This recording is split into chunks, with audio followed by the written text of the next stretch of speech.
All right, on this episode of Bouts Talking Bouts, happy to be speaking with an individual who has quite the intriguing fight. We have a featherweight championship bout and defending champion Ton Lay taking on Garry Tonon, and I'm talking to Garry on today's show. How are you feeling so far today, man? Day going pretty well so far? Yeah, doing pretty good, man. Just training hard. I'm a little banged up from training as usual, but overall good to go. And I'm curious because, like, per that recent chat you had with Nick Atkin, it seemed like you were getting in a fair bit of work at Renzo Gracie Austin. Is that still the primary base of operations for you here? Yeah, so we're doing 2 sessions a day there, and then 1 session at this gym called Roca. And it's kind of like a private gym that a bunch of different people are using. But we have a session there as well. So I do like my MMA session at Roca because it's a little bit bigger, and then I do like my Jiu Jitsu sessions at Renzo Austin right now. So yeah, we've been bouncing around a little bit, but yep. And I'd be remiss if I didn't ask, are you using Gordon Ryans Wi-Fi for this one as well? No, I managed to fix my Wi-Fi problem. Apparently AT&T was not the company for me, I guess. I don't know. They had all kinds of problems. There was some issue with the wires that were buried. This is a brand new house, I guess, that I'm renting. And I guess they crushed the cables or something, and they needed to be redug. So I got another company to come out, and somehow they were able to do it. So I don't know. I guess AT&T's just got some issues. It was just kind of funny because, like, during the day when I got the email from, like, the one PR team telling about the Wi-Fi situation, I was actually getting my Wi-Fi set up at my new place and stuff like that, and I'm like, oh, what a little bit of serendipity there. I was ready to squat at a local library to get it done, but it worked out. We're here now, right? Yeah, we made it. But it seemed like Andre Fili was a guy you were getting in some good work with recently. Like, who are some of the other people you've been predominantly working with ahead of this title bid?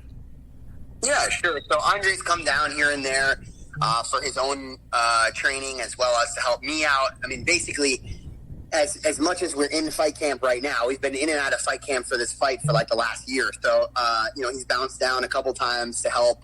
He's going to come down again towards the end of fight camp. I've had some sessions with George leading up to this fight as well. He probably won't. I'm guessing he's not going to make it out before the fight for this quote unquote fight camp, but I got an opportunity to work with him.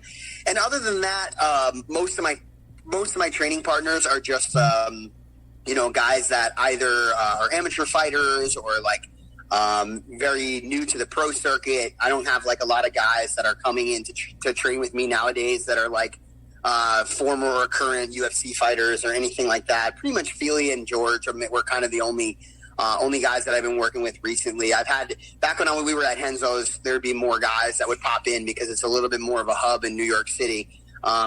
But when we were in Puerto Rico, it was a little tougher for people to get out there. I had a couple guys from TriStar coming down, but most of those guys they weren't established mixed martial arts fighters or anything. It was just guys that were looking to get some extra training in during COVID because Canada had some really, really strict protocols. They're making it really, really difficult for people to do any type of martial arts training out there for like the last year or so. So those guys kind of just hunkered down in the U.S. with us for a few months. So I had the pleasure of training with this guy Mike, who has had several Muay Thai fights, but wasn't an established MMA fighter. Hopefully I'll be able to get him to come out again, but he might not be able to make it out till before the end of the next fight. I got a couple guys coming down from Renzo's possibly that are just, local guys in New York that are hopefully going to be able to come out. And then I'm going to call out my buddy Ryan Benoit, who is a former UFC fighter who I've cornered a couple times, and hopefully he'll be able to come down and bring me a couple guys. I'm just kind of in the process of getting that all ironed out now, actually trying to get as many training partners as I can leading up to this. And then, of course, I have my two main training partners, Damian Anderson and Yuting Hong, who are kind of just my guys that are always there sparring with me pretty much every day. And they both live out here in Austin. Yuting lives with me in my house, and then Damian has his own house. Yeah, we were kind of touching on some of the cornering elements there just a bit prior there. And to that point, I'm kind of wondering because in the prior bout, John Danaher seemed unable to get out there and corner you. Certain travel restrictions in Singapore seeming pretty tight. I mean, I'm a Canadian lad, so we were talking about the tight kind of conditions prior. It's like, seems like Singapore is pretty tight as well. But to that point, is John Danaher going to be able to get out there and corner you for this upcoming 1X fight? Yeah, it sounds like it. I think we all have to be vaccinated is the only thing that they're asking this time. But I think that we still have to, even though we are vaccinated. Sorry. Let's address the last time thing first. So last time we went out there, the reason John wasn't in my corner is I was only allowed one corner. Which I think if I had a regular fight, they would have only allowed one corner as well. But because it's a title fight, they're allowing 2 corners.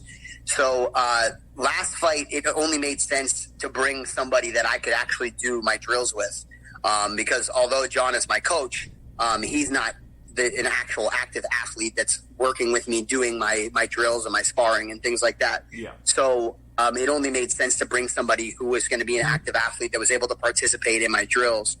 And thankfully I had 5 fights prior to that too, where Danaher was coaching me. So I got a feel for like what it was like to kind of get ready on my own. So it was the first time I had to prepare for a fight on my own, it was a little unsettling, but I felt pretty comfortable. I felt like I knew what I was doing. And this time I'm very thankful to be able to have John there, and Yuting will come as well, most likely, unless he gets hurt or something. And then I had to bring somebody else.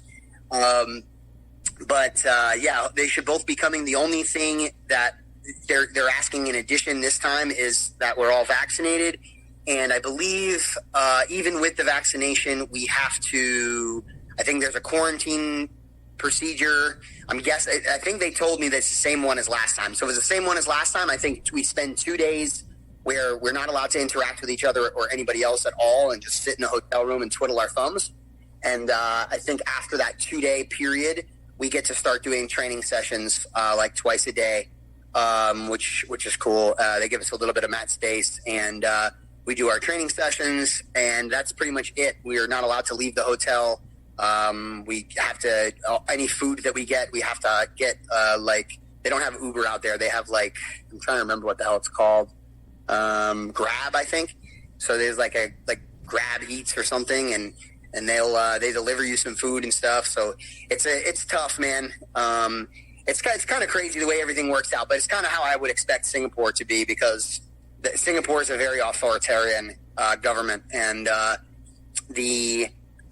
know that if you live in Singapore and you've been living in Singapore and you're vaccinated and all that stuff, I think that they're operating normally as a country right now. But I don't think it works that way for people traveling in. I think you have to undergo some sort of procedures. I do believe that they're opening up, though, pretty soon, at least to vaccinated travelers. But I read something online recently that said that, and this process doesn't apply to us, I don't think, but it said that not all vaccinated travelers from the United States would be allowed. Only those who were vaccinated in states that undergo the vaccine within a federal computer system. So not every state does that. Like some states don't. Oh. They just do the CDC card. Okay. Where I know in Canada, you guys have like a barcode on your vaccination thing, right? Yeah, I think that's going to be the methodology going forward. Like you download like a QR code, and that's kind of the thing. Yeah. So the U.S. isn't structured like that. Like there's only a few states that actually even have that as a possibility. And Texas isn't one of them. So thankfully, I don't think that that's going to be a requirement for us, because we would have had to go leave the state to go do it elsewhere. Even if we had already been vaccinated, we would have to go repeat the process somewhere else and get it put in the federal computer system, which seems kind of insane. But yeah, I guess they're very concerned about people, committing fraud and stuff with the vaccinations and things. I don't know. It all seems kind of silly to me, considering the fact that we've basically proven now that it's only of concern to our own health and to nobody else's. But it is what it is, man. It's just the process that we got to go through to fight. So, I mean, that's just got to do what you got to do at this point. It's unfortunate. I wish I was in a position where I could make some sort of statement about it by not participating or something, but I got dreams to look forward to. And if there's some way to do that, I'm going to find a way to do it. So I'm going to be fighting, Yeah, I definitely get what you're saying. And I appreciate you giving the insights into those like behind the scenes machinations there, because definitely a very, very curious time to say the very least. But something I've been curious to ask you about for a bit, because when I was talking to Buchecha, he was giving me some insights in regards to like, I guess what kind of like adaptations he was making to his jiu-jitsu game leading into mixed martial arts. Because I think sometimes people have almost like a facile characterization of it where it's like, oh, you just go out there and he's an elite jiu-jitsu guy, he's just going to put him in an armbar or something like that. Like what kind of adjustments and I guess amendments have you made in your jiu-jitsu game leading into MMA? Like obviously you're far more into your MMA journey than Buchecha is, but like what kind of, I guess, amendments and things like that did you make to your jiu-jitsu game, adapting it for mixed martial arts fighting? I mean, so I've probably answered this question in different ways in the past. I'm going to answer it a little differently now, which is probably better for you. But not for any other reason than I was discussing this with somebody else yesterday. And I'm kind of, when you said that to me, I was like, oh, there's probably a better way to frame this. It's interesting the way that people describe what I would have to do to get ready for a mixed martial arts bout in terms of, okay, so I've been doing jiu-jitsu for 15 years or whatever. And the question is always, oh, well, how did you have to change your jiu-jitsu to participate in mixed martial arts? And while I understand the relevance of the question and I get that there are definitely, adjustments and things that are made to the jiu-jitsu, I think that even asking the question that way kind of leads you down a road of misunderstanding how mixed martial arts works. And that's not a criticism of you, by the way. This is just a general, I guess, this is just general musings about the way people think about mixed martial arts. I think that we often still characterize mixed martial arts almost as a collection of different martial arts, and then we just kind of go out and fight. And it's kind of exactly what you said, that like the average person might look at Buchecha and be like, oh yeah, like he's just going to go out there and like figure out how to armbar somebody. Yeah. And it's like, oh, it's that simple. Well, it's really not. It's a lot. There's a lot more to it than that. Like the truth is that what I had to do is I had to learn how to do mixed martial arts. And that in and of itself is its own thing, as opposed to just participating in grappling. And yeah, you could look at it as like I've made these minor adjustments in grappling and this, that, and the other thing. But I would say, instead of looking at it like, hey, I've got this current worldview and I'm just going to throw a couple things into the mix and add to that worldview, it was more like I had to change my entire worldview. And then, as I worked on grappling in mixed martial arts, improve from there. The context of which I was performing jiu-jitsu previously doesn't work in mixed martial arts anymore. So it's kind of like in each given situation where grappling occurs, everything is so dynamically different that it's just a different martial art, really. So I just had to learn how to do mixed martial arts as a sport, rather than just saying like, oh yeah, I just kind of adjusted my grappling here and there. Yeah, of course. Like, are there certain things that are still the same? Like, yeah, an armbar is an armbar. Like, right? Like, when you hit it in the context of a fight, like you're still executing an armbar, right? But like to get from point A to B is totally different than it ever would have been in a jiu-jitsu match. In a jiu-jitsu match, maybe to get from point A to B, I could have pulled guard, and then I wait for the guy to like try to pass, and then as he's passing, I trick him into putting his arm across my body, and then I throw a leg up, and now I get in an armbar. It's like, man, now that I'm in a fight, that's completely different. First of all, I'm not pulling guard. I mean, is it possible? Sure, but it's less likely for that to work. So I got to find a way to take him down. I can't just put my hands on him, get him into a collar tie, and then shoot a double leg. It's like, oh, well, no, I gotta like either punch this guy and get him to freeze up, take him down, and then work on whatever I'm working on. Or I've got to wait for him to try to punch me and time that appropriately so that I don't get hit in the face, take him down, then work through my jiu-jitsu. Or, vice versa. Let's put it somewhere else. It's like, oh, we're on the cage now, and I want to get my grappling to work. It's like there's a whole different process. It's like, well, wait a minute. Normally guys sprawl when I go to shoot on their legs. They can't do that anymore. Normally I could push forward and continue to run to finish taking somebody down with a single or double leg. Oh, wait, I can't do that anymore. So like the truth is it wasn't so much about just making little adjustments to my jiu-jitsu to fit in MMA. It was really, I had to relearn how to do everything in a certain sense. Like, yeah, I had the basics down, and like the basics are still the basics, but like, everything changes, man, from clinch boxing to to ground and pound, or what we refer to as grapple box, to shoot box, which is the standing, entries into takedowns in a fighting situation and things like that. I had to learn so many different skills that I literally had never done before. And those are so much more important than whatever little adjustments maybe I had to make in my grappling. Like, for example, maybe when I go for a leg lock, I have like a specific thing that I do where I X my legs to make sure that when somebody tries to punch me in the face, I'm able to keep distance between me and them. That's like a little tweak that I make in my jiu-jitsu for MMA versus competing and grappling.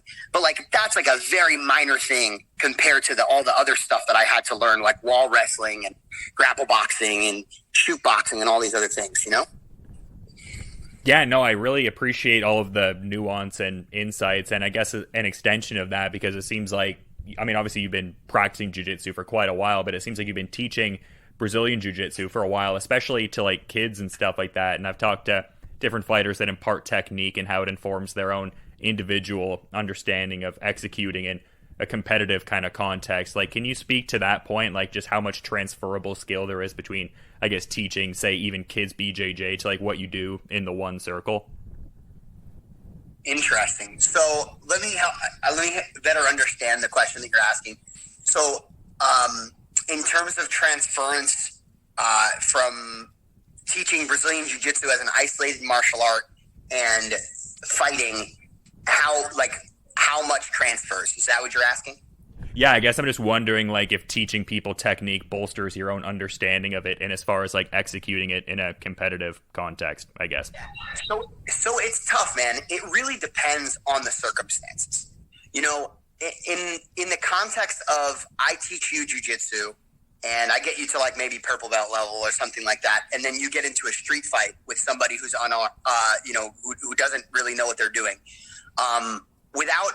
Without ever teaching you how to shoot box, without ever teaching you how to grapple box, wall wrestle, any of these things that I just mentioned that are included in the context of mixed martial arts, I'd be fairly confident that you'd be able to win that fight, assuming that, the person that you're fighting doesn't have a knife, gun, or is of an incredibly much larger size than you, or like one of his friends kicked you in the back of the head or something like, something barring normal hand-to-hand combat. I would be pretty sure that you're gonna win in that context, or any student that I would be teaching.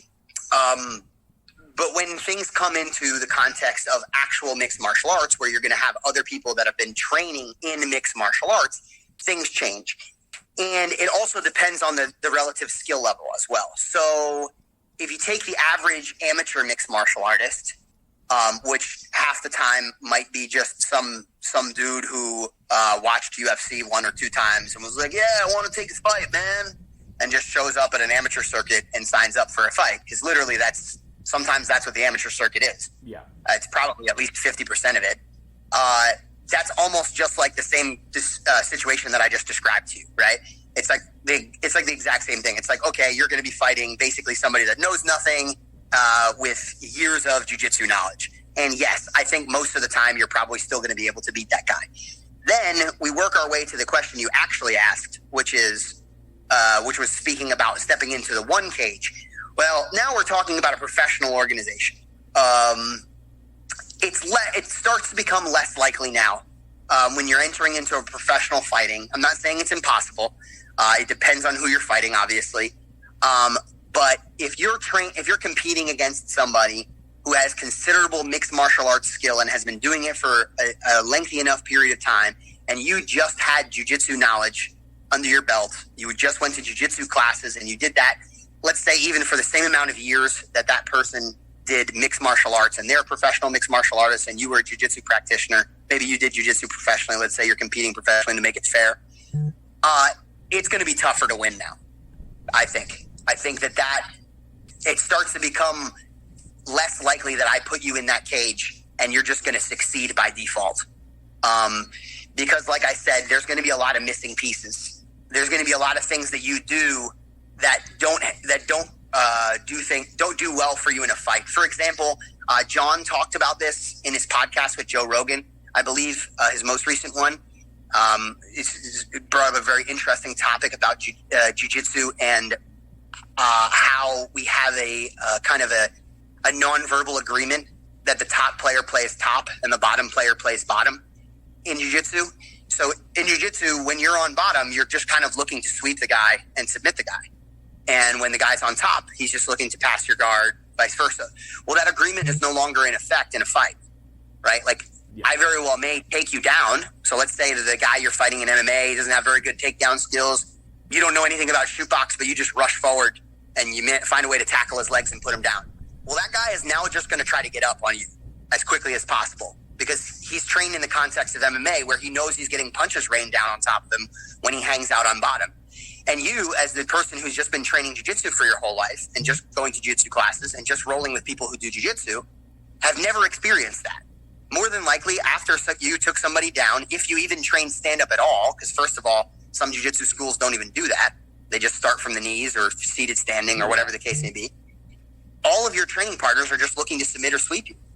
Very rarely, in the context of jiu-jitsu, do you see guys, unless they are from a heavily laden wrestling background, try to come up from bottom position and get back into standing position because it doesn't really favor you in our sport. So even just that element alone shakes people. I mean, all right, you go for a few takedowns and the guy just springs back up to his feet, 4 or 5 times, and you don't have the skills to keep him down because you've never dealt with that before. Well, man, that's a big problem. Now you can't execute this jiu-jitsu game that you've been working on for years. And I think once you get to the professional level, that kind of stuff starts to come into play.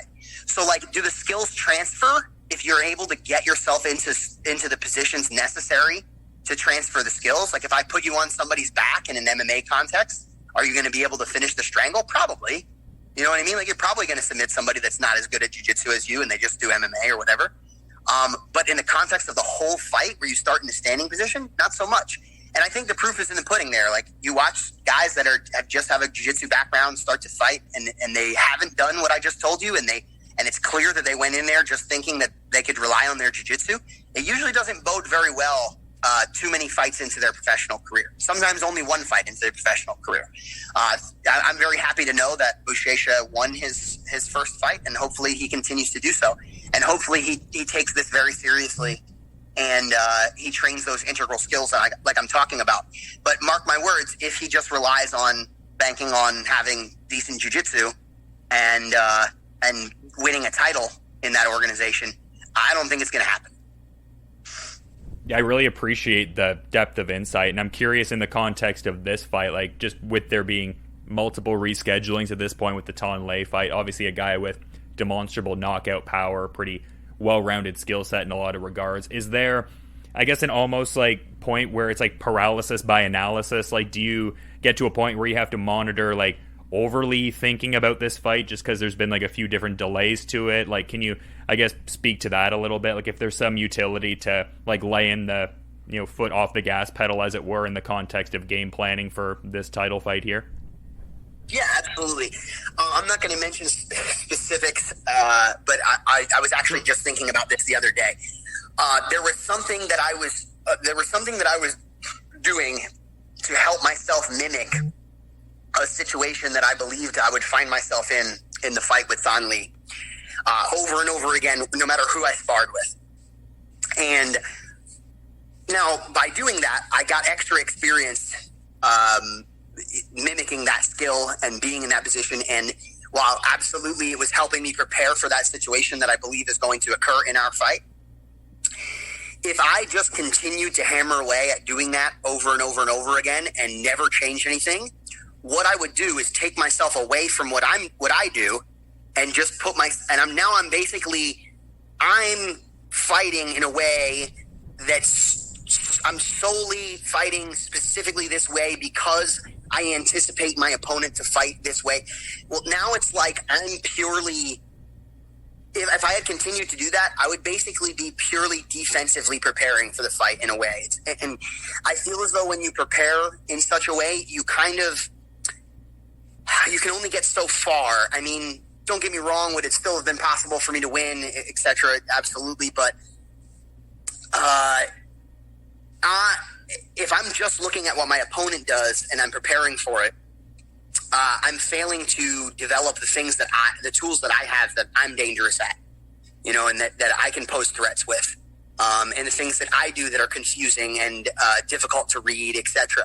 The things that I do that are creative and difficult for opponents to deal with. So I actually had to take a step back from whatever that thing was that I was mimicking and go back to a little bit more of my normal patterns. And I started to have a lot more success with a lot of my sparring partners, like I did previously, because I was being more like me, being more like the way that I was used to sparring and used to training. And I think it's a good thing that I did that, because that is more Garry Tonon, the athlete, than Garry Tonon, the trying to predict what Van Lee is going to be doing. You know what I mean? Because at the end of the day, like you said, and you were describing it via paralysis by analysis, if I'm just thinking just about what the opponent's doing, I'm just not executing my game plan, and I don't force him to think about what I'm going to do. I'm only countering, I'm only responding. So yeah, man, I absolutely think there can be depending upon how deep dive you go into analyzing your opponent's tape and how much respect you're giving your opponent's offensive tools and how much you're preparing defensively compared to offensively. I definitely think you can overdo it, in that regard. And in that particular way, I was. But I've had so much time now that it gave me an opportunity to correct that.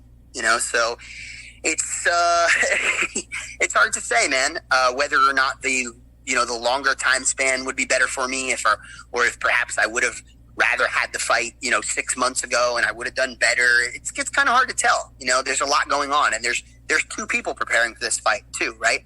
Thon is trying to do the same thing. He's trying to prepare for this fight. It's not like I'm the only one that has to get ready, right? So there's variables on both sides.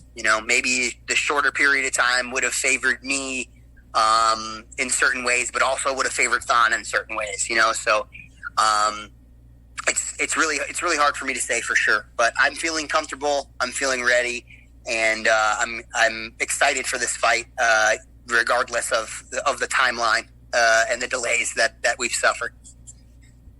Yeah, it seems like the respect for each other's skill set is very much there, and just seems like a general level of friendly rapport anyway. Like when Thon Lee was talking about how cool your mullet looked billowing in the wind during your last fight, saying you looked like Goku and all that.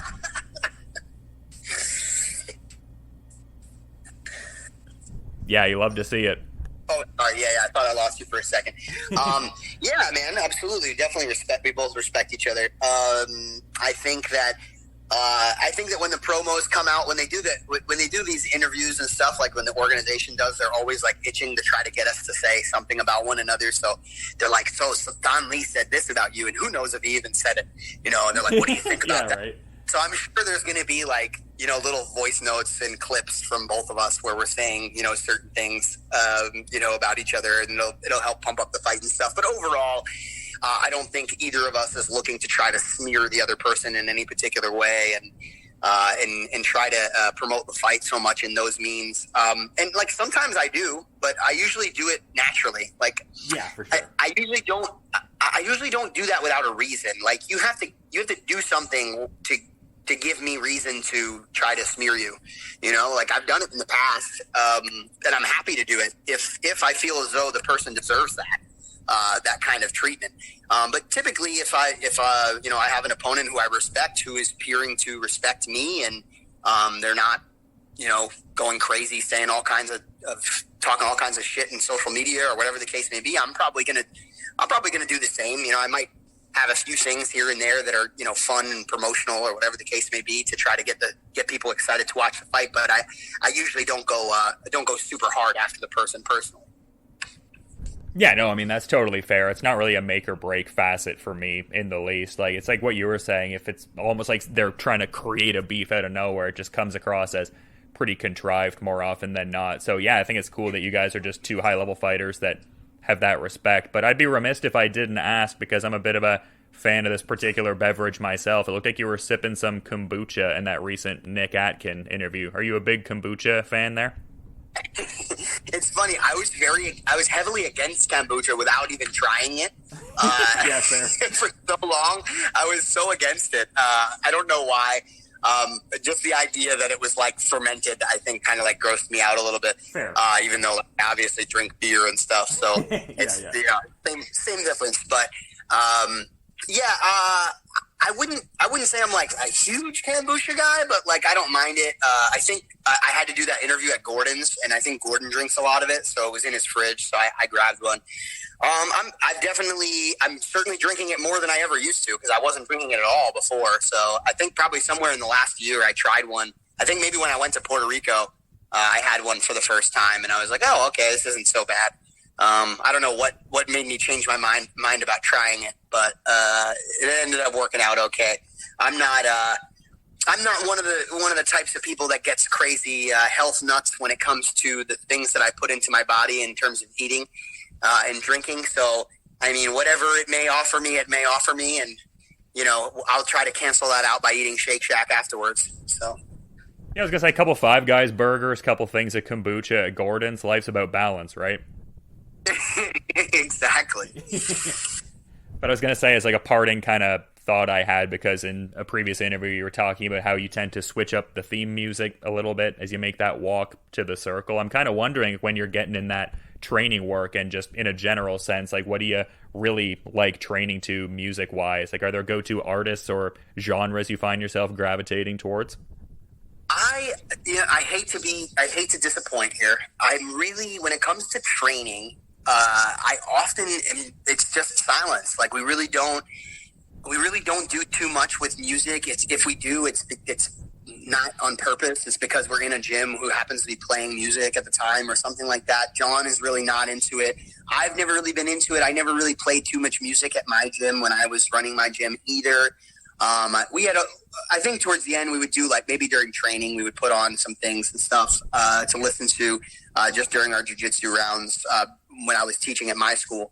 But during my normal training, we really don't do too much music. I'm a little weird when it comes to listening to music too. Like, I'm not a big like wear headphones and go work out kind of guy. I kind of hate the idea of having headphones in any place where things are happening around me. Like if I was like running outside, I can't do it because I'm like afraid, I don't know, like I'm going to get hit by a car or something, or somebody's going to sneak up behind me. Probably would be a bad day for that person, but still it puts me uneasy. But when I do listen to music, I tend to be like I tend to steer towards like classic rock and stuff, but I listen to pretty much everything. I'm really not like a stickler on like, oh, this is the type of music that is good and all other music sucks. Like I did a lot of music in my past. Like when I was a kid, I sang quite a bit and was part of several choirs and a band and all different kinds of things. So I got a pretty broad look at music and a broad sense of appreciation for it. So I like a lot of different things from a lot of different genres. As far as what I might walk out to this next fight, I haven't put enough thought into it. I put together little folders and stuff on Spotify of stuff that I'm thinking of walking out to, so that I have like a list of stuff to go through and kind of play around with. One of the things I've been thinking about is kind of trying to add a more like anthem like a stadium kind of approach to whatever it is that I might walk out to next. I was watching the Queen documentary. Oh, okay. And they have like the "We Will Rock You" thing where everybody's kind of doing their little stomps and their claps and everything. And there's like audience participation, right? And there's, or perhaps in certain senses, like a call and response or whatever the case may be. And I'm trying to think like moving forward with my career, like something like that might make a lot more sense to walk out to. to get like the audience involved and excited for your fights or whatever the case may be. So I'm going to be looking for something like that, but I probably wouldn't choose We'll Rock You just because it's a little cliche in my opinion to walk out to something like that. I always try to do something a little different than other people do. I try not to do exactly the same thing that somebody else has done. I think that's probably been overdone in many regards in sports. So I am inclined to agree with you for sure, but you've been very good with your time, and I don't want to be chatting your ear off for too long. I imagine you have other interviews to do as well. So to that point, is there anything you might want to kind of add as a parting thought as we're wrapping things up here, Garry? Nothing too crazy. I just hope that anybody listening comes, or well, maybe it doesn't come, but like they at least find some way to watch the fight. I can't guarantee exactly the way that that's going to be done. I know one was working with TNT for a while, but I don't know what they're going to be doing now as far as broadcasting. But they typically are pretty good about releasing the fights on like Twitter Live and stuff like that. So I'm sure there'll be some way to watch on social media for everybody. So. And it's going to be a pretty huge event. They have some other really tough guys fighting. They got that weird DJ Rod Tang fight going down too that everybody's excited about. So I think it's going to be a really cool event, and definitely something that I'm hoping that anybody listening tunes in and watches. 1X is going down, and one of the key bouts on what's a very stacked card is Thon Lee against Garry Tonon for that one featherweight championship. And yeah, just really appreciate all the great insights and for coming on the show, Garry. Hopefully you enjoy the rest of your night there, man. And yeah, just thanks for coming on the show. Absolutely, man. Thanks so much. Thanks for your time.